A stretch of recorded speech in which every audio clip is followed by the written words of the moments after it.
राधे राधे। जय श्री कृष्णा। पूजा भक्ति चैनल में आप लोगों का स्वागत है।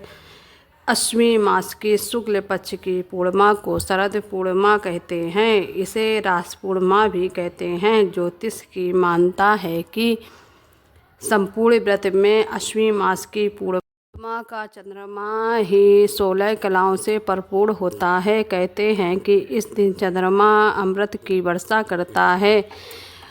आप लोगों को इस दिन प्रातःकाल स्नान करके आराध्य देव को सुंदर वस्त्र आभूषण से सुशोभित करें। आसन पर विराजमान कर गंध अक्षत पुष्प धूप दीप नैवेद्य तांबूल सुपारी दक्षिणा आदि से पूजा करनी चाहिए। शरद पूर्णिमा के दिन शाम को खीर पूड़ी बनाकर भगवान का भोग लगाएं। रात्रि जागरण करके भगवान का भजन करें। चांद की रोशनी में सुई पिरोएं। पूर्ण चंद्रमा आकाश के मध्य में स्थित होने पर उसका पूजन करें और रात्र को खीर खुली चांदनी में रख दें। अगले दिन खीर का प्रसाद सबको देना चाहिए। पूर्णिमा का व्रत करके कहानी सुननी चाहिए।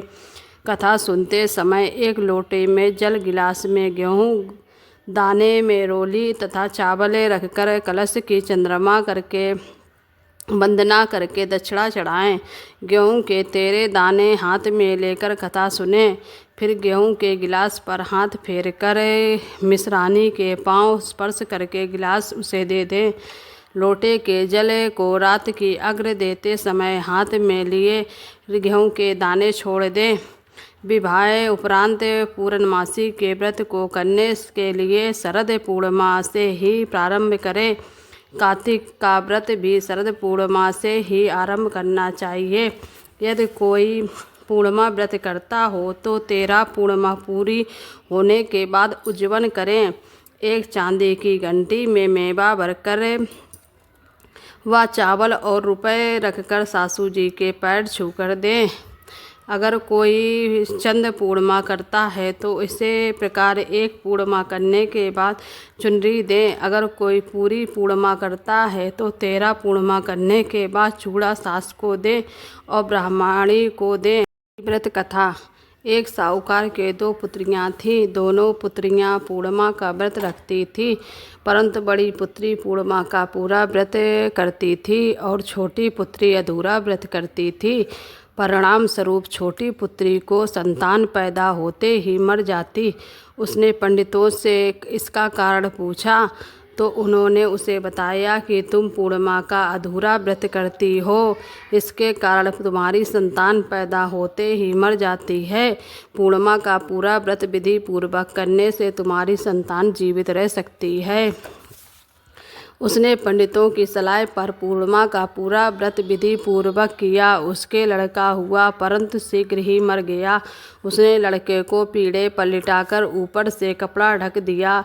फिर बड़ी बहन को बुलाकर लाई और बैठने के लिए वही पीढ़ा दे दिया। बड़ी बहन जब पीढ़े पर बैठने लगी तो उसका घाघरा बच्चे को छू गया। बच्चा घाघरा छूते ही रोने लगा। बड़ी बहन बोली, तू मुझे कलंक लगाना चाहती थी, मेरे बैठने से ये मर जाता। तब छोटी बहन बोली, ये तो पहले से ही मरा हुआ था, तेरे ही भाग्य से ये जीवित हुआ है। तभी से इस व्रत का महत्व बढ़ जा गया। उसके बाद नगर में उसने पूर्णिमा का पूरा व्रत करने का ढिंढोरा पिटवा दिया। हे पूर्ण माता, जैसे उसकी बेटी का पुत्र जीवित किया वैसा सबका करना। आप लोगों को पूर्णमासी की व्रत कथा सुननी चाहिए और व्रत को बड़े धैर्य और सावधानी से करना चाहिए। व्रत को रखते ही आप लोगों को किसी की बुराई नहीं करना चाहिए, न किसी से चुगली करनी चाहिए। और पूजा आपको शाम के समय इसकी कथा करनी चाहिए और शाम के समय चंद्रमा को अर्घ्य देकर ही व्रत का पूजन करना चाहिए। जब चंद्रमा निकले तभी आपको उसका पूजन करना चाहिए। और इस पूर्णमासी व्रत को रखने में आपको खीर का भोग जरूर लगाना चाहिए। चाहे आप 12 मास की पूर्णिमा का व्रत रख रहे हैं या फिर आप बड़ी पूर्णमासी को व्रत रखते हैं तो आप लोगों को हर पूर्णमासी में खीर का भोग अवश्य लगाएं। खीर का भोग लगाने से लक्ष्मी की वृद्धि होती है और कभी भी घर में लक्ष्मी की कमी नहीं होती है और घर भी धन धान से भरा रहता है। इसलिए पूर्णिमा को लक्ष्मी प्राप्ति के लिए भी आप लोगों को खीर का भोग जरूर लगाना चाहिए। आई होप अगर मेरी आपको वीडियो अच्छी लगी हो तो प्लीज़ प्लीज़ प्लीज़ मेरे चैनल को लाइक कर दीजिए। अगर नए हों तो प्लीज़ मेरे चैनल को सब्सक्राइब कर लीजिए और आपको नई वीडियो हम अच्छे से ला सके। आई होप मेरी वीडियो को ज़रूर देखें। लाइक शेयर सब्सक्राइब मेरे चैनल में कमेंट ज़रूर करना। जय माता दी ज़रूर लिखना। राधे राधे। जय श्री कृष्णा। श्री शिवाय नमस्तुभ्यम। हर हर महादेव। जय शिव शंकर। पूजा भक्ति।